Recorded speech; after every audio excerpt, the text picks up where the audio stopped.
from Domenico 101 MMA, and I have on Brendon Marotte, man, who's making his featherweight pro debut, and he's doing it on CES 48 this Friday night, February 2nd, Twin Rivers. Welcome to the show, buddy. How you doing? Good. Hey, thanks, man. Thanks for having me. How you feeling, buddy? We're 4 days away from weigh-ins, and 5 days away from this fight. What's going through your head, man, making your pro debut? Yeah, no, I'm very excited. It's like second, third time trying to get this pro debut done. So wicked pumped, everything's smooth sailing. It's going through. Right now, just dealing with the weight cut right now. Those last couple of days, just grinding, trying to get that weight down. But I'm looking psyched about it. Weight cut's going good, and I had a phenomenal training camp.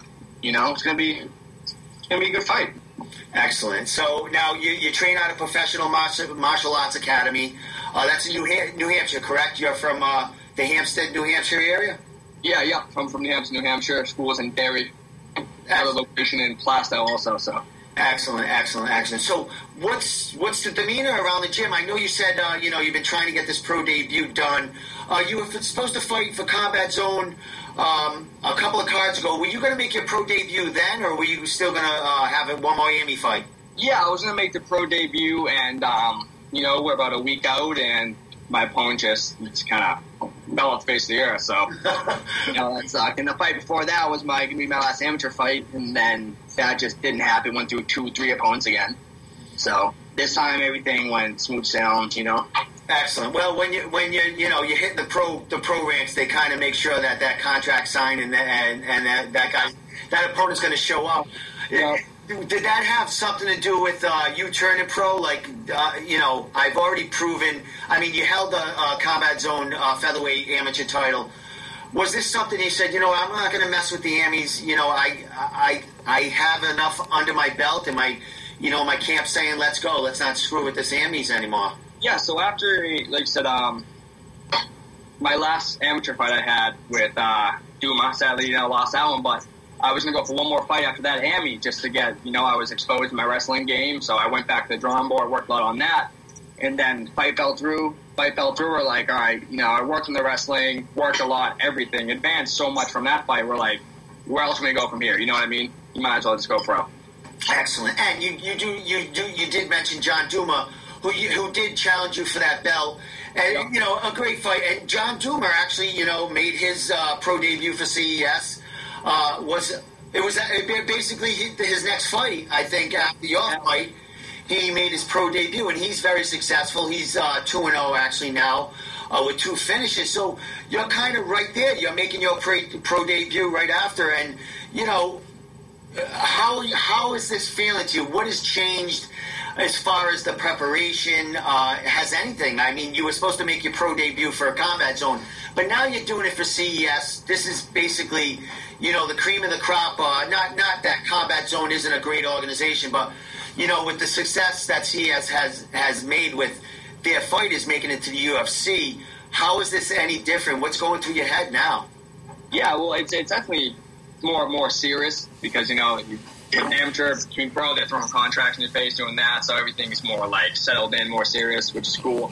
As far as training, training has picked up more, throwing training conditioning into there, putting in extra work, and really just trying to focus in on certain things when I'm training, you know what I mean? Not just going to practice, just to practice, Yeah. Work on stuff that I need to get done. Everything's just taken a lot more seriously because you can't afford a loss, really, in the pro division. Especially your first fight, you can't afford that. Absolutely not. Exactly. And you go ahead, I'm sorry. Yeah. No, like not that I didn't take my amateur career seriously, but at the pro level, it's all or nothing in here. If you're going to go pro, I feel like personally, in my opinion, if you're going to go pro, you might as well go for it. There's just no other point. You want to do it for a hobby, whatever, stay, amateur's awesome, but in the pro, it's all on the line. You got to do it, Excellent. Yeah, there's no turning back. Like you said, once you have that loss, I mean, that's staying with you. I mean, the Amis are that's your growing experience. That's how you learn all, to get the jitters out. It's to learn, get the jitters out, all that stuff. Learn to control yourself in there. Excellent. Now, you talk about, you've been getting a little more training, and now, you're prepping for your pro fight. Everything's, a lot more on the line. You've been cross-training a little bit. You've been hitting, Lausanne's gym and a couple other places? Yeah. For a while I was going to Lozon because, Calvin, Rob, Kyle, they all had their fight. So a big group of guys were meeting down at Lozon's on Saturdays. So went down there, and that was just phenomenal work, Getting to work with those guys is just, it's next level. You get to see firsthand what it actually takes to compete at their level, these guys aren't just training. They're training for a purpose, and they're training hard. Yeah, and they're all around your same weight. I mean, you know what I mean? They're all hovering around that, 10, 15 pound difference here and there. Yeah, that's another plus, man, for them to be all around my weight. It's perfect. Can't get any better, Excellent. And you mentioned Calvin. I mean, he owns the Combat Zone organization. You were his champion, so you must have a really good relationship with Calvin, being on his card, most of your career. Yeah, no, things are wicked cool with me, Calvin. He's a wicked, chill, laid back, easy guy, Excellent. His last fight at UFC, that was incredible. Yeah, definitely. Guys that you're rolling with now, they're fighting for the UFC, and they're evolving. They're taking over, man. They are. It's nuts. It is. Alex Carr, 3-0, those weren't easy guys to fight. You know what I mean? Yeah. Not easy guys at all. Exactly. Like a lot of media guys had them. It could be 50-50. It could go either way on them fights.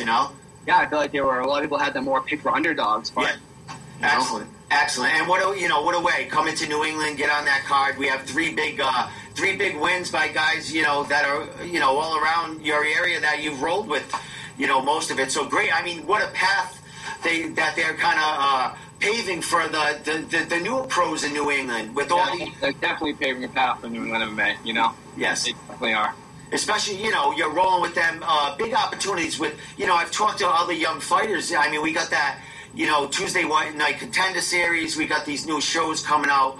A lot of opportunities with, more UFC branching out, trying to get the younger fighters in there and giving them some play. So, this is a great time for you to turn pro. Like, what was, as far as the talk, like, now's the time, like, there's so much going on.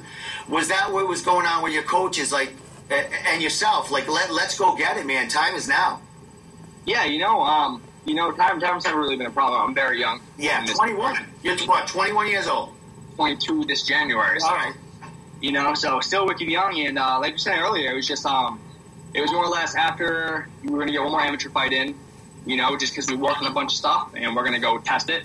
And then a fight fell through, and it just, like, it hit the point where it's like, you know what, where else are you going to go in the amateur career? It's time. The time is now, it's time to make a go at it, you know what I mean? Excellent. And, dude, you're on a great card, man. We got Greg Rebello. We got a championship fight right there that Greg's fighting on. We got, Brian that's training with at Lozon's. He's coming back after 7 years.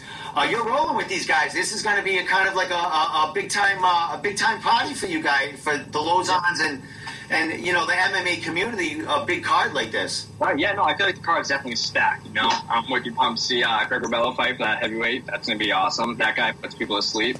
Another awesome thing about this fight was I had my teammate fight on the card with me, Dylan Lockhart. Oh, that's right. He actually did he try out for the Ultimate Fighter show? Did he have Yep. He had an invite there, so that was a great experience for him. Were you out there when he was out there? Yeah, yep. So, you guys were sending out all footage from and pictures. You trained at their location, right? Yeah, no, it was definitely cool. So we went down there, and then the Ultimate Fighter were at the same time. So we all were just down there, and then it was just a nice, solid week of training. Crazy killer crew down there.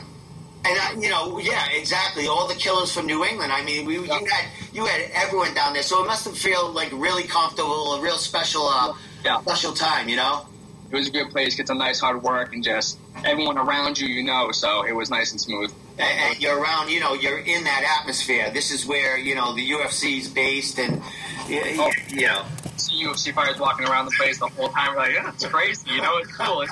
It's awesome. It gives you something. Definitely gives you something to look forward to down the line, as your career progresses, man. That's where you want to be, right? Absolutely. They take care of those guys there. It's crazy. It's nice. It's awesome. It's awesome, man. Last thing, my friend, shout-outs, anything like that. You still got a couple of tickets, but this is crunch time. You gotta, You got to get right down, man. So your weight's almost there. It's kind of what? Game planning a little bit, just going over everything and making sure you're right ready. now we're focusing on the weight right now. You know, we're in shape. We're ready to go. Me and Dylan put in a crazy camp. So we're just focusing on getting those last few pounds out of the way and just kind of putting a game plan together and kind of, you know, dialing down what we're going to do in there. You know, showing it up and figuring out what we're going to do in there, really. Excellent, man. Hey, buddy, thanks for, we got a few days left for the fight. I appreciate you coming on. And, I'm excited for your pro debut, buddy. I interviewed you. I was waiting for it the last time. I interviewed you before that, your last card, and, that fight fell through. And then I was like, all right, well, I'll get you on your next pro debut. And I think I mentioned to you, I said, God, you'll probably be fighting for CES or give them guys a call. And I did. You see what CES is up to, and the next thing you know, here we are. There you go, man. They're looking for you guys, you up-and-coming pros, man. They got to, a lot of their guys, a lot of their veterans are moving off, and they need to saturate their cards with up-and-coming talent. Yeah. Excellent. Hey, man, congratulations, buddy. And I'll be at weigh-ins. I'll see you there, and I wish you luck, buddy. Nothing but positive vibes for you. Thank you, my friend. All right, buddy. You have a good night and take care. I'll see you in a few days. Absolutely. You too, man. All right, thanks. All right, wait there. What's that? You are there?